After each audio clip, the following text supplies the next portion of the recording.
नमस्कार, आपके साथ मैं हूं सबीना तामंग देशमुख। कच्चा चिट्ठा में सबसे पहले गोगामेडी हत्याकांड से जुड़ी इस वक्त की बड़ी खबर से शुरुआत करेंगे। गोगामेडी मर्डर केस की जांच में जुटी पुलिस ने इस मामले में एक छात्रा को गिरफ्तार किया है। बहुत बड़ी खबर आ रही है। Jaipur police commissioner Biju George Joseph ने छात्रा की गिरफ्तारी की पुष्टि भी कर दी है। दरअसल आरोप यह है कि शूटर नितिन फौजी हत्या से पहले पूजा सैनी के घर पर रुका था। पुलिस के मुताबिक गिरफ्तार छात्रा का नाम पूजा सैनी है और वो टोंक जिले की रहने वाली है। पूजा सैनी और उसका पति हथियारों की तस्करी का काम करते हैं। उसने इस हत्याकांड में शूटर्स को हथियार मुहैया करवाने में अहम रोल निभाया था। साथ ही सुखदेव सिंह गोगामेडी की रेकी भी की गई थी। तो ये गिरफ्तारी भी बेहद खास मानी जा रही है और हथियार मुहैया करवाने में भी अहम किरदार इसका माना जा रहा है। तो गिरफ्तारी यहां पर हो चुकी है। सवालों की लंबी फहरिस्त है। गोगामेडी हत्याकांड में एक छात्रा की गिरफ्तारी, पूजा सैनी इसका नाम बताया गया है। पूजा सैनी के घर पर एक शूटर रुका था। पूजा पर गोगामेडी की रेकी का भी यहां पर गंभीर आरोप लगा है। हालांकि इन आरोपों में कितनी सच्चाई है, जांच का दायरा काफी बढ़ चुका है। ऐसे में जो तस्वीर इस वक्त आप देख रहे हैं वो पूजा सैनी की है। ये वही छात्रा बताई जा रही है जिसकी गिरफ्तारी यहां पर हुई है, जिसका एक अहम किरदार इस हत्याकांड से जुड़ा हुआ बताया जा रहा है, क्योंकि इसी के घर पर एक शूटर रुका था।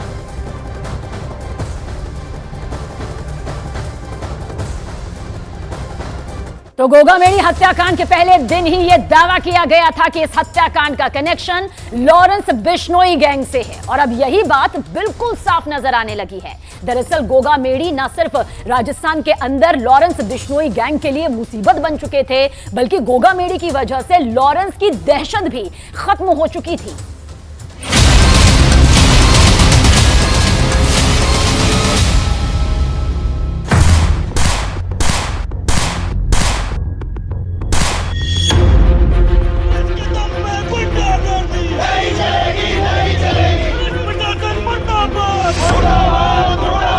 सुखदेव सिंह गोगामेडी मर्डर केस की हर हकीकत अब सामने आने लगी है। बेखौफ हमलावरों की गोलियों का शिकार हुए सुखदेव सिंह गोगामेडी की हत्या की वजह पता चल गई है। बेहद खतरनाक गैंगस्टर माने जाने वाले लॉरेंस बिश्नोई और गोगामेडी की दुश्मनी आखिर क्यों थी?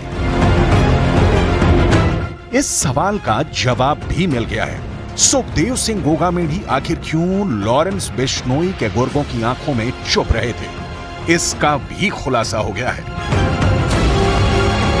सुखदेव सिंह गोगामेडी के कत्ल में सिर्फ 2 शूटर्स का रोल नहीं है। यह मर्डर बहुत प्लानिंग के साथ और बहुत चालाकी के साथ खास मकसद से अंजाम दिया गया था। सुखदेव सिंह गोगामेडी का कत्ल करने वाले दोनों शूटर्स की गिरफ्तारी के बाद पूछताछ में हो रहे खुलासों ने पुलिस को भी हैरान कर दिया है। दरअसल सुखदेव सिंह गोगामेडी के पूरे कत्ल की कहानी इन 2 शब्दों में उलझी हुई है: donation money versus protection money. दरअसल इस पूरे मामले में जो जानकारी सामने आ रही है वो ये बता रही है कि ये पूरी लड़ाई लॉरेंस बिश्नोई गैंग और राष्ट्रीय राजपूत करणी सेना के अध्यक्ष रहे सुखदेव सिंह गोगामेडी के बीच चल रही थी। लॉरेंस बिश्नोई गैंग और उसका ये पूरा साम्राज्य चलाने के लिए बड़ी मात्रा में धन की आवश्यकता होती है, क्योंकि शूटरों को रकम देने और आधुनिक हथियारों के खरीद की जरूरत है। अपराध के साम्राज्य को चलाने और अत्याधुनिक हथियारों के खरीद की खातिर लॉरेंस बिश्नोई गैंग बड़े पैमाने पर धमकियां देकर वसूली की प्लानिंग में लगा हुआ था। जिन शूटर्स को सुखदेव सिंह गोगामेडी की हत्या के मामले में गिरफ्तार किया गया है वो पूछताछ में तमाम चौंकाने वाले खुलासे कर रहे हैं। सबसे बड़ी बात यह है कि नितिन फौजी और रोहित राठौर ये दोनों शूटर लॉरेंस बिश्नोई के खास गुर्गे रोहित गोदारा से जुड़े हुए थे और उनको जानते भी थे। अपने खजाने को भरने के लिए लॉरेंस बिश्नोई ने राजस्थान को चुना। राजस्थान एक बहुत ही समृद्ध राज्यों में से एक है और यहाँ पर मौजूद बड़े बड़े व्यापारियों को धमकाकर उनसे प्रोटेक्शन मनी यानी रंगदारी वसूलने की प्लानिंग पर लॉरेंस बिश्नोई गैंग ने रोड मैप तैयार कर लिया था। लॉरेंस बिश्नोई गैंग ने राजस्थान में व्यापारियों से मोटी रकम यानी प्रोटेक्शन मनी वसूलने का जिम्मा अपने खास गुर्गे रोहित गोदारा को दे रखा था। रोहित गोदारा ने अपना काम भी शुरू कर दिया था। सूत्रों से पता चला है कि लॉरेंस बिश्नोई का खौफ दिखाकर रोहित गोदारा व्यापारियों को धमकी दिलाने का काम कर रहा था। लेकिन उसके इस पूरे रोड मैप में सबसे बड़ी दीवार बनकर उभरे सुखदेव सिंह गोगामेड़ी। राजस्थान के रतनगढ़ के एक बड़े व्यापारी जिनका नाम महिपाल है, उनसे लॉरेंस बिश्नोई के गुर्गे रोहित गोदारा ने 50 लाख की रंगदारी मांगी। रतनगढ़ के व्यापारी महिपाल के सुखदेव सिंह गोगामेड़ी से अच्छे रिश्ते थे। सुखदेव सिंह गोगामेड़ी राजस्थान का एक दबंग राजपूत नेता था, जिसके पास धनबल और बाहुबल दोनों था। सुखदेव सिंह के इशारे पर हजारों की भीड़ इकट्ठा हो जाती थी। यही वजह थी कि रतनगढ़ के व्यापारी को लगा कि सुखदेव सिंह के नाम का इस्तेमाल कर लॉरेंस बिश्नोई गैंग के खौफ से बचा जा सकता है। इसीलिए रोहित गोदारा की धमकियों को राजस्थान के रतनगढ़ के व्यापारी महिपाल ने नजरअंदाज किया और ये जवाब दिया कि सुखदेव सिंह गोगामेड़ी ने लॉरेंस बिश्नोई को रंगदारी देने से मना कर दिया है। ऐसे में लॉरेंस बिश्नोई गैंग के गुर्गे रोहित गोदारा को एक बहुत बड़ा झटका लगा, क्योंकि इसकी वजह से उसके गैंग का खौफ खत्म हो रहा था। रोहित गोदारा और सुखदेव सिंह गोगामेड़ी के बीच रंजिश यहीं से शुरू होती है और ये रंजिश उस वक्त और ज्यादा बड़ी हो जाती है जब लॉरेंस बिश्नोई गैंग के गुर्गे चूरू, सीकर और जयपुर में भी रंगदारी मांगते हैं। लेकिन इन तीनों इलाकों के व्यापारी भी रतनगढ़ के व्यापारी महिपाल के रास्ते पर चलते हुए लॉरेंस बिश्नोई गैंग को रंगदारी देने से मना कर देते हैं। इन व्यापारियों ने भी सुखदेव सिंह गोगामेड़ी का नाम लेकर रोहित गोदारा को रंगदारी देने से मना कर दिया। अब देखा जाए तो यहाँ पर नाकामी का ठीकरा रोहित गोदारा के सिर पर फूटने वाला था, क्योंकि रोहित गोदारा लॉरेंस बिश्नोई गैंग के लिए रंगदारी वसूली में नाकाम साबित हो रहा था। इसकी वजह सुखदेव सिंह गोगामेड़ी बन रहे थे। इन हालातों में रोहित गोदारा ने सुखदेव सिंह गोगामेड़ी को रास्ते से हटाने का फैसला कर लिया। लॉरेंस बिश्नोई गैंग ने इलाके बनाए हुए थे और राजस्थान का पूरा इलाका रोहित गोदारा को वसूली के लिए दिया गया था।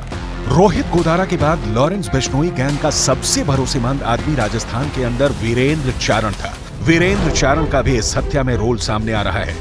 यानी लॉरेंस बिश्नोई के राजस्थान गैंग में नंबर 1 रोहित गोदारा था और नंबर 2 वीरेंद्र चारण था। सुखदेव सिंह गोगामेड़ी के मन में रोहित गोदारा और उसके शूटर को लेकर कोई भी डर नहीं था। उसकी वजह यह है कि दोनों ही पहले से एक दूसरे को जानते थे और दोनों ही आसपास के इलाकों के रहने वाले थे। सुखदेव गोगामेड़ी राजस्थान के हनुमानगढ़ के रहने वाले थे और रोहित गोदारा पड़ोस के बीकानेर के रहने वाले हैं। दोनों को इस इलाके के लोग अच्छी तरह से जानते हैं। लॉरेंस गैंग के अधिकतर गुर्गे भी हनुमानगढ़, बीकानेर, नागौर समेत शेखावाटी इलाके के ज़्यादा हैं और यही वो इलाका है जो करणी सेना के प्रभाव वाला इलाका माना जाता है। करणी सेना के कई पदाधिकारी और कार्यकर्ता इसी इलाके में प्रॉपर्टी के काम में लगे हुए हैं। ऐसी स्थिति में करणी सेना के लोग लॉरेंस गैंग के गुर्गों को जवाब देने में ज्यादा सक्षम माने जाने लगे। ऐसे में लॉरेंस बिश्नोई गैंग को लगा कि अगर सुखदेव सिंह गोगामेड़ी को रास्ते से हटा दिया गया तो करणी सेना के पदाधिकारियों और उनके कार्यकर्ताओं का मनोबल टूट जाएगा और व्यापारी लॉरेंस बिश्नोई गैंग को प्रोटेक्शन मनी यानी रंगदारी देने के लिए मजबूर हो जाएंगे। बड़ी बात यह भी है कि रोहित गोदारा भले ही खुद को लॉरेंस बिश्नोई का खासम खास समझता था, लेकिन सुखदेव सिंह गोगामेड़ी ने कभी रोहित गोदारा को बहुत तवज्जो नहीं दी, क्योंकि वो उसी के आसपास के इलाके का रहने वाला था और रोहित गोदारा को पहले से जानता भी था। रोहित गोदारा विदेश में मौजूद है और ऐसी स्थिति में उसने सुखदेव सिंह गोगामेड़ी को रास्ते से हटाने का काम अपने नीचे राजस्थान में गैंग के नंबर 2 मेंबर वीरेंद्र चारण को सौंपा। वीरेंद्र चारण ने गुरुग्राम की जेल में बंद रोनी राजपूत और भवानी सिंह से संपर्क साधा और शूटर का इंतजाम करने के लिए कहा। इसके बाद रोनी राजपूत ने रोहित राठौर और नितिन फौजी को सुखदेव सिंह गोगामेड़ी का कत्ल करने के लिए चुना। नितिन फौजी ने 9 नवंबर को पुलिस की एक टीम पर फायरिंग की थी। इस मामले में उस पर केस चल रहा था और वो फरार था। लॉरेंस बिश्नोई गैंग के द्वारा नितिन फौजी को यह भरोसा दिलाया गया कि अगर वो सुखदेव सिंह गोगामेड़ी का कत्ल कर देगा तो उसको दुबई शिफ्ट कर दिया जाएगा और इस तरह से वो पुराने केस से भी बच जाएगा और विदेश में आराम से रह सकेगा। दुबई शिफ्ट होने की लालच में नितिन फौजी इस हत्याकांड में फंस गया। दूसरी तरफ रोहित राठौर की सुखदेव सिंह गोगामेड़ी से निजी दुश्मनी थी, क्योंकि रेप के एक मामले में सुखदेव सिंह गोगामेड़ी ने रोहित राठौर का पक्ष न लेते हुए लड़की और उसके परिवार का पक्ष लिया था। इस तरह बहुत आसानी से विदेशी धरती पर बैठे बैठे लॉरेंस बिश्नोई के गुर्गे रोहित गोदारा और वीरेंद्र चारण ने सुखदेव सिंह गोगामेड़ी की हत्या की पूरी रणनीति तैयार कर ली। लेकिन खास बात यह थी कि रोहित गोदारा और वीरेंद्र चारण के शूटर रोहित राठौर और नितिन फौजी एक दूसरे को जानते नहीं थे। हत्याकांड के 5 घंटे पहले दोनों एक दूसरे से मिले थे। सुखदेव सिंह गोगामेड़ी की पहचान हो सके, इसके लिए रोहित गोदारा ने वीरेंद्र चारण के जरिए इन दोनों शूटरों के पास सुखदेव सिंह गोगामेड़ी की तस्वीर पहुंचाई थी। राजस्थान के व्यापारियों के सामने एक मुश्किल ये भी थी कि वो करणी सेना को डोनेशन भी देते थे। एक म्यान में 2 तलवारें नहीं रह सकती। अब व्यापारियों को एक कुछ चुनना था, या तो वो करणी सेना को डोनेशन देते रहे या फिर लॉरेंस गैंग को प्रोटेक्शन मनी दे। इन हालात में राजस्थान के व्यापारियों ने सुखदेव सिंह गोगामेड़ी को ज्यादा अहमियत दी। मतलब साफ है कि सुखदेव सिंह गोगामेड़ी का राजस्थान के अंदर बड़ा कद और राष्ट्रीय राजपूत करणी सेना को चलाने के लिए जरूरी समर्थन बनाए रखने की वजह से उनका लॉरेंस बिश्नोई गैंग के साथ सीधा संघर्ष हुआ। सुखदेव सिंह गोगामेड़ी एक बड़े नेता और संगठनकर्ता जरूर थे, लेकिन वो अपनी सुरक्षा के लिए सरकार और पुलिस के तंत्र पर निर्भर थे। जब सुखदेव सिंह गोगामेड़ी ने लॉरेंस बिश्नोई गैंग के द्वारा मांगी जा रही रंगदारियों का विरोध शुरू किया, तभी से लॉरेंस बिश्नोई के गुर्गे सुखदेव सिंह गोगामेड़ी को रास्ते से हटाने के लिए धमकियां दे रहे थे। लेकिन सुखदेव सिंह गोगामेड़ी इन धमकियों से डरे नहीं, बल्कि उन्होंने राजस्थान की अशोक गहलोत सरकार से उस वक्त सुरक्षा मांगी थी। राजस्थान के व्यापारी और राष्ट्रीय राजपूत करणी सेना के लोग भी अशोक गहलोत सरकार से इस बात की मांग कर रहे थे, लेकिन दावा किया जाता है कि पुलिस अधिकारियों द्वारा इस फाइल को पास कराने के बाद भी राजस्थान सरकार ने सुखदेव सिंह गोगामेड़ी को सुरक्षा देने की फाइल को खारिज कर दिया। ऐसे में सरकार की तरफ से सुखदेव सिंह को कोई सपोर्ट नहीं मिला और वो अकेले पड़ गए और उन्हें अपनी सुरक्षा के लिए निजी सुरक्षा कर्मियों का सहारा लेना पड़ा। लेकिन जिस दिन सुखदेव सिंह गोगामेड़ी का कत्ल हुआ, उस दिन उनके निजी सुरक्षाकर्मी छुट्टी पर थे और उनके पास सिर्फ 2 सुरक्षाकर्मी मौजूद थे। इस बात की जानकारी भी सुखदेव सिंह गोगामेड़ी के हमलावरों रोहित राठौर और नितिन फौजी को मिल रही थी, क्योंकि नवीन शेखावत, जो कि सुखदेव सिंह गोगामेड़ी की जान पहचान का था, सुखदेव सिंह गोगामेड़ी की कमजोरी के बारे में इन दोनों हमलावरों को पूरी जानकारी दे रहा था। शक तो ये भी जताया जा रहा है कि नवीन सिंह शेखावत लॉरेंस बिश्नोई गैंग से हाथ मिला चुका था। इस तरह लॉरेंस बिश्नोई गैंग ने रेकी करने के बाद बहुत आसानी से सुखदेव सिंह गोगामेड़ी को अपने रास्ते से हटा दिया। बड़ी बात यह है कि सुखदेव सिंह गोगामेड़ी की हत्या भी उस वक्त की गई जब अशोक गहलोत राज्यपाल को इस्तीफा दे चुके थे और वो सिर्फ एक कार्यवाहक मुख्यमंत्री के तौर पर काम कर रहे थे। यानी गोगामेड़ी के मर्डर के लिए जो समय चुना गया वो भी एक शक पैदा करता है। सवाल ये है कि क्या लॉरेंस बिश्नोई गैंग आगे राजस्थान में व्यापारियों को धमकाकर उनसे रंगदारी वसूल कर पाएगा, और क्या व्यापारियों के बीच मौजूद डर कम हो पाएगा? सुखदेव गोगामेड़ी को रास्ते से हटाने के बाद क्या लॉरेंस बिश्नोई गैंग के गुर्गों का कब्जा और दहशत राजस्थान में कायम हो पाएगी? इन सभी सवालों का जवाब आने वाले दिनों में मिलेगा, क्योंकि अब राजस्थान में बीजेपी की सरकार बनने जा रही है और राजस्थान के नए मुख्यमंत्री के एक्शन से ही तय होगा कि लॉरेंस गैंग राजस्थान में जड़ें जमा पाएगा या नहीं। आईसिस के सरगना अबू बकर अल बगदादी की मौत हुए 4 साल हो गए, मगर न्यूज 18 इंडिया को एक्सक्लूसिव जानकारी मिली है कि महाराष्ट्र के थाने में बगदादी का एक चेला आईसिस में जान फूंकने निकला था। थाने के एक छोटे से गांव को उसने सीरिया बनाने का ऐलान तक कर दिया था।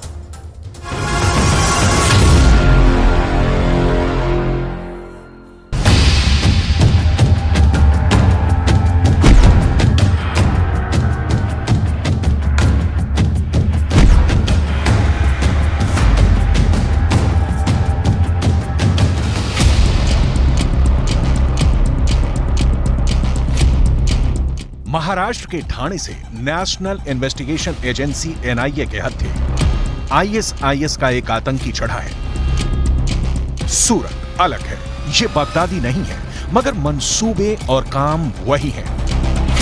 बगदादी की तरह आतंक फैलाना, भारत को आईएसआईएस के चंगुल वाला सीरिया बनाना।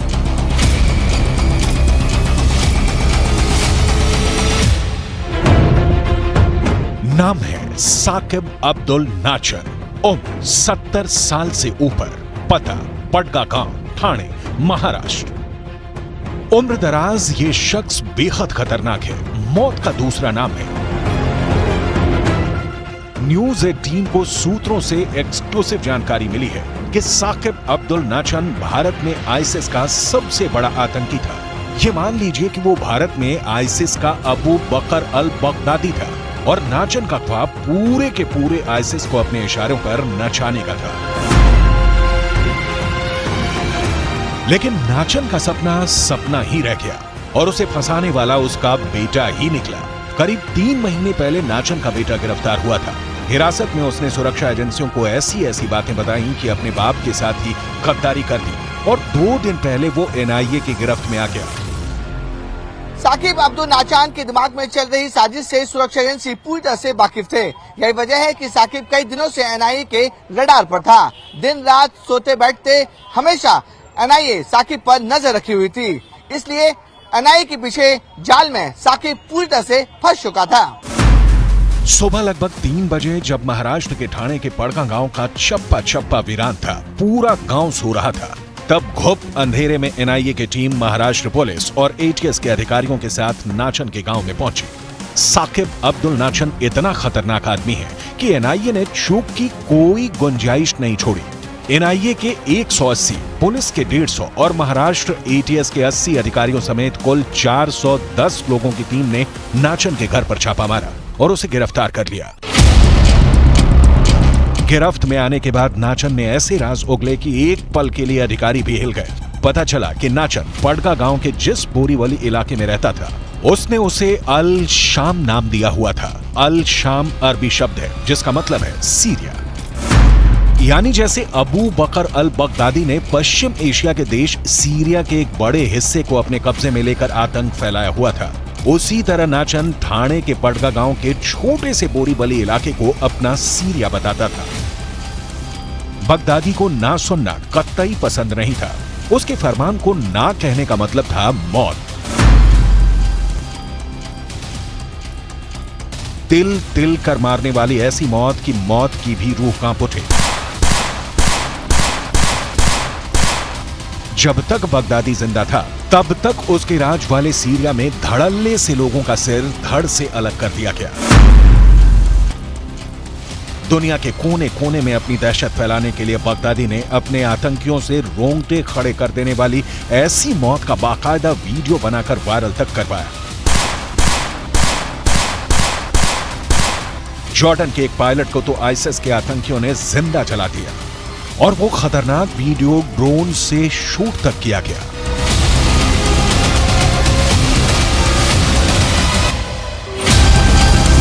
बगदादी के बूचड़ खानों तक ने इंसानों को जानवरों की तरह मौत के घाट उतरवाया। साकिब अब्दुल नाचन अपने गांव में ऐसा ही राज कायम करने की फिराक में था। उसने ऐलान कर दिया था कि वो इलाका अब उसका है, वहां पुलिस और प्रशासन का कोई शख्स फटक भी नहीं सकता। साकिब अब्दुल नाचन की दहशत यहीं खत्म नहीं होती। देश भर से लोगों को आईसिस से जोड़ने का काम उसी के कंधों पर था।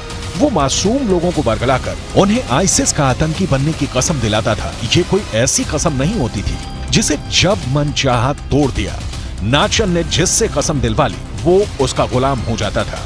नाचन अपने हाथ में सामने वाले का हाथ लेता था, उससे आईसिस के लिए वफादारी निभाने की जुबान लेता था और फिर वो शख्स दोबारा अपनी पिछली जिंदगी में नहीं लौट सकता था। भारत में ये काम सिर्फ नाचन ही करता था। मगर साकिब नाचन की कहानी कोई नई कहानी नहीं है। वो 2003 के मुलुंड बम धमाके का दोषी है जो 10 साल की सजा काटने के बाद 2017 में जेल से बाहर आया, मगर आतंक की दुनिया से उसके कदम कभी बाहर नहीं निकले। 10 साल की जेल में सड़ने के बाद वो और खौफनाक हो गया और आईसिस से जुड़ गया। तभी से सुरक्षा एजेंसियां नाचन के खिलाफ सबूतों की तलाश में थी और जब सबूत मिले तो नाचन और उसके परिवार के 5 और लोगों को गिरफ्तार कर लिया गया। सुरक्षा एजेंसियों के सूत्रों ने न्यूज 18 को बताया कि उनको इल्म था कि नाचन महाराष्ट्र और दूसरे राज्यों में एक बड़ी वारदात को अंजाम देने की तैयारी कर रहा था, मगर वो तब और हैरत में पड़ गए जब नाचन के घर से हमास के झंडे भी मिले। यानी नाचन गाजा की जंग के लिए भी हमास की मदद करने की कोशिश में था। शक ये भी है कि उसे देश के बाहर से फंडिंग भी मिल रही थी। हमास के बंधकों की हत्या करने की धमकी के बाद तेल अवीव से तेहरान तक बैठकों का दौर चल रहा है। इस वक्त हमास ने 137 लोगों को बंधक बना रखा है।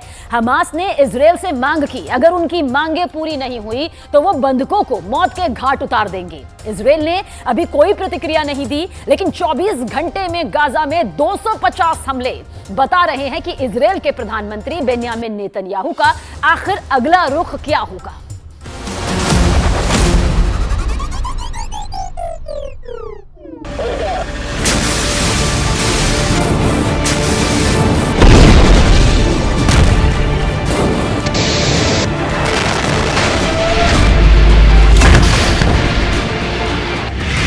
हमास की इजरायल को खुली धमकी।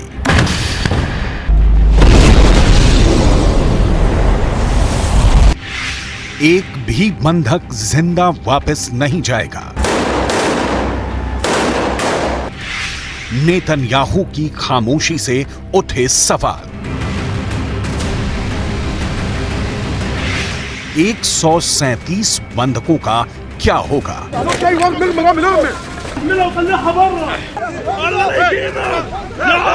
क्या इजरायल उन्हें हमास के हाथों मरने के लिए छोड़ देगा या हमास की मांगें मान लेगा? हमास के प्रवक्ता अबू उबैदा ने इंटरव्यू में कहा,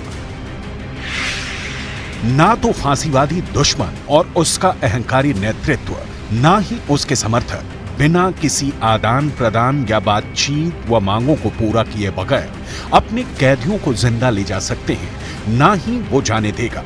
हमारे पास हर मोहल्ले, सड़क और गली में इस बर्बर कब्जे वालों से लड़ने के अलावा कोई विकल्प नहीं है। दुश्मन के विनाश का मकसद हमारे प्रतिरोध की ताकत को तोड़ना है, लेकिन हम अपनी भूमि पर एक पवित्र युद्ध लड़ रहे हैं। हमास की मांगे मानना इजरायल के लिए आसान नहीं है, लेकिन मुश्किल यह है कि इजरायल बंधकों को मरने के लिए छोड़ देता है तो फिर विश्व बिरादरी के आगे उसकी नाक कट जाएगी। मतलब इजरायल के प्रधानमंत्री बेन्यामिन नेतन्याहू के आगे कुआं है और पीछे खाई। अगर हमास की बात मानते हैं तो उन्हें तत्काल युद्ध विराम घोषित करना होगा, जो इजरायल नहीं चाहता, और बंधकों को उनके हाल पर छोड़ देते हैं तो इजरायल की जनता उन्हें माफ नहीं करेगी। सवाल है, फिर नेतन्याहू आगे क्या करने जा रहे हैं? इसकी डिटेल आपको आगे दिखाएंगे कि नेतन्याहू के पास बंधकों को छुड़ाने का प्लान क्या है। उससे पहले हमास की उन मांगों की लिस्ट देख लेते हैं जिसे पूरा नहीं करने की सूरत में हमास ने सारे बंधकों को मौत के घाट उतार देने की धमकी दी है। पहली मांग, इजरायल को तत्काल सीज फायर की घोषणा करनी होगी। दूसरी मांग, इजरायल को गाजा पट्टी तक आने वाली ईंधन की लाइनों को फिर से बहाल करना पड़ेगा। तीसरी मांग, बंधकों की रिहाई के बदले इजरायली जेलों में कैद फिलिस्तीनी कैदियों को रिहा करना होगा। इजरायल डील करने में यकीन नहीं रखता, वो ऐसी सौदेबाजी को हथियारों से तय करता है, हमले से तय करता है। इजरायल की सेना का कहना है कि उसने 24 घंटे में 250 टारगेट को निशाना बनाया। इन हमलों में 297 फिलिस्तीनी लोगों की मौत हुई है, 500 से ज्यादा घायल हो गए हैं।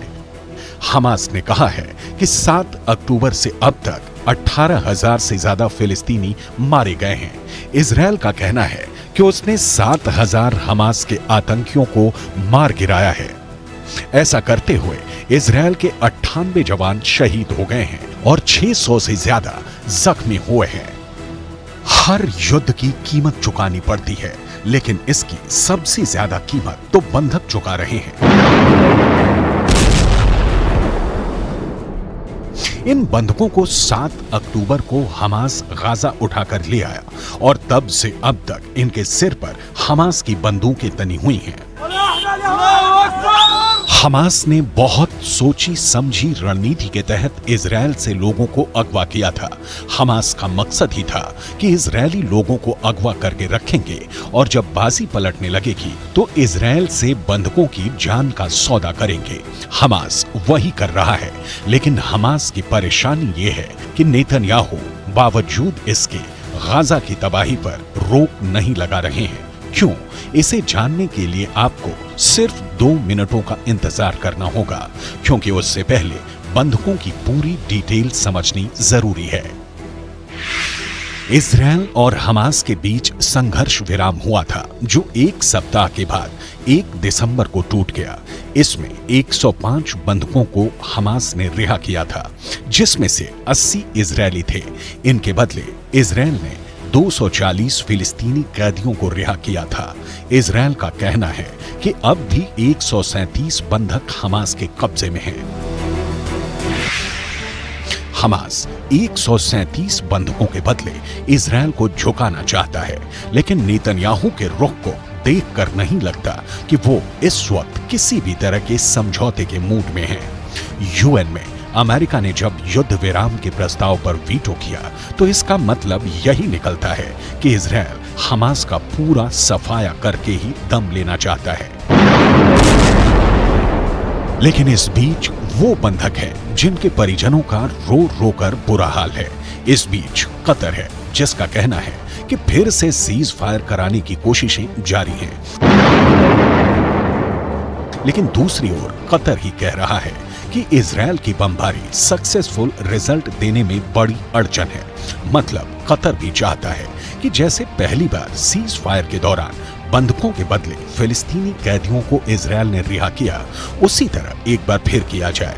लेकिन नेतन्याहू सख्ती दिखा रहे हैं, क्योंकि गाजा के पूरी तरह तबाह होने में अब महीनों या साल नहीं लगने वाले। इजराइल चाहता है कि जब उसका गोला बारूद चलना बंद हो, उससे पहले हमास का सूपड़ा साफ हो जाए। लेकिन समस्याएं कई हैं।